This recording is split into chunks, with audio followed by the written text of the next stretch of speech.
Hello viewers, welcome to my channel history with Amit sir. আজ আমরা আলোচনা করব মনসবদারি ব্যবস্থা সম্পর্কে এবং জাবতি কি, কারোরি কারোরি কাদের বলা হয়। প্রথমে আমরা দেখে নেব মনসবদারি ব্যবস্থা। আমরা জানি মুঘল সম্রাট আকবর তার শাসন ব্যবস্থায় মনসবদারি প্রথা চালু করেছিলেন। মনসব কথার অর্থ হচ্ছে পদমর্যাদা। মনসব পদমর্যাদার অধিকারী কর্মচারীদেরকে বলা হতো মনসবদার। প্রত্যেক মনসবদার সরকারের নির্দিষ্ট বেতনের পরিবর্তে সেনা ও ঘোড়া রাখতেন এবং সরকারের অনুগত থাকতেন। মনসবদারদের বিভিন্ন শ্রেণী বিভাগ ছিল। যাই হোক, আমরা নোটস আকারে দেখব। মুঘল সম্রাট আকবর তার সামরিক বিভাগের শাসন ও সংগঠন উন্নত করার জন্য মনসবদারি প্রথা চালু করেন। মনসব কথার অর্থ পদমর্যাদা। মনসবদারি প্রথার বৈশিষ্ট্য এবার আমরা দেখে নেব। প্রথম পয়েন্ট, শ্রেণীবিভাগ। আইনি আকবরী গ্রন্থে মনসবদারদের ৬৬টি স্তরের উল্লেখ থাকলেও বাস্তবে মনসবদাররা ৩৩টি স্তরে বিভক্ত ছিল। আইনি আকবরী গ্রন্থটি আমরা জানি যে আবুল ফজলের লেখা একটি গ্রন্থ। এই গ্রন্থটি থেকে আমরা আকবরের সময়কালের বহু ইতিহাস জানতে পারি। উল্লেখযোগ্য কয়েকটি স্তর হলো ৫,০০০, ৭,০০০, ৮,০০০, ১০,০০০ মনসবদার প্রভৃতি। মনসবদারদেরকে বিভিন্ন স্তরে ভাগ করা হতো। তার মধ্যে ৫,০০০ মনসবদার, ১০,০০০ মনসবদার, ৮,০০০ মনসবদার, ৭,০০০ মনসবদার, এগুলো ছিল উল্লেখযোগ্য। পরের পয়েন্ট দেখব, জায়গির প্রদান। মনসবদাররা সেনাবাহিনীর ব্যয় নির্বাহের জন্য নগদ বেতন বা জায়গির পেতেন। সেনাবাহিনী যে রাখবে মনসবদাররা,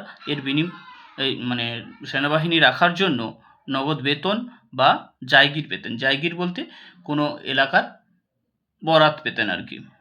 ওই এলাকা থেকে রাজস্ব আদায় করার অধিকার পেতেন। কোনো এলাকা থেকে রাজস্ব আদায় করার অধিকার পেতেন, জায়গির পেতেন বলতে।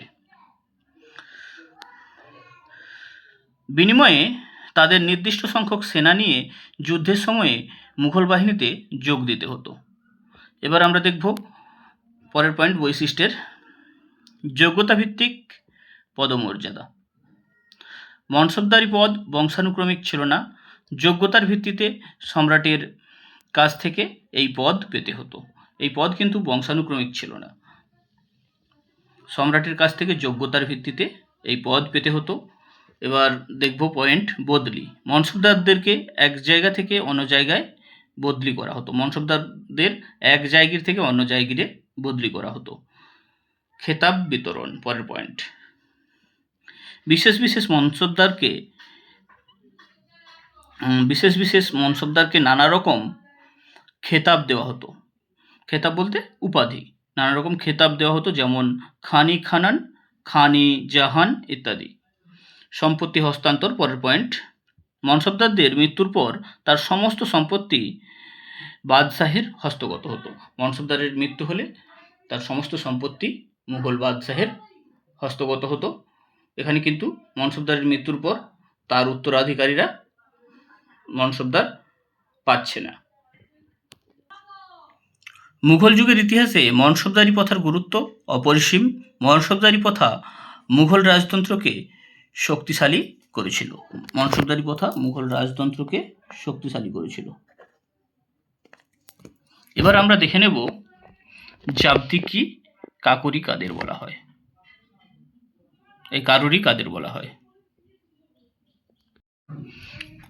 প্রথমে দেখব জাবতি। জমি জরিপের ভিত্তিতে রাজস্ব নির্ধারণের পদ্ধতির নাম জাবতি।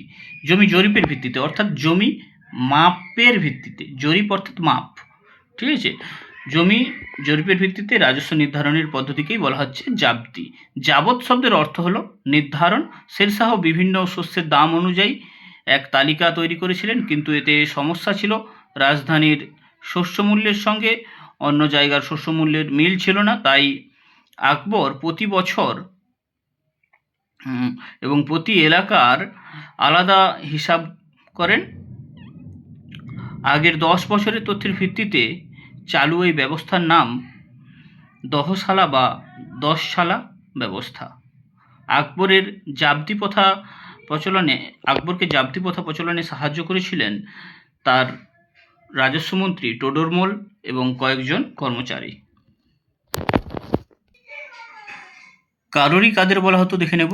সম্রাট আকবর লক্ষ্য করেছিলেন যে রাজধানী শহরের সাথে সাম্রাজ্যের অন্যান্য অঞ্চলের শস্যমূল্যের পার্থক্য আছে। সম্রাট আকবর লক্ষ্য করেছিলেন যে রাজধানী শহরের যে শস্যমূল্য তার সঙ্গে সাম্রাজ্যের অন্যান্য এলাকার শস্যমূল্যের পার্থক্য আছে। অন্যান্য জায়গার তুলনায় রাজধানীতে শস্যের মূল্য বেশি থাকতো। তাই আকবর প্রতি বছর প্রত্যেক এলাকার আলাদা আলাদা রাজস্বের হিসাব করার ব্যবস্থা করেন। মুঘল সরকারের অধীন কর্মচারী কানুনগোরা প্রত্যেক এলাকার উৎপাদন ও বাজারে শস্যের মূল্যের হিসাব রাখত। যেসব মুঘল সরকারের কর্মচারীরা রাজস্ব আদায় করত এবং কানুনগো নামক কর্মচারীদের তথ্য মিলিয়ে দিত তাদের কারোরই বলা হতো। Thank you. আজ এ পর্যন্ত। ভিডিওটি যদি ভালো লেগে থাকে আমাদের চ্যানেলটি সাবস্ক্রাইব করে পাশে থাকো এমন আরও ভিডিও পাওয়ার জন্য।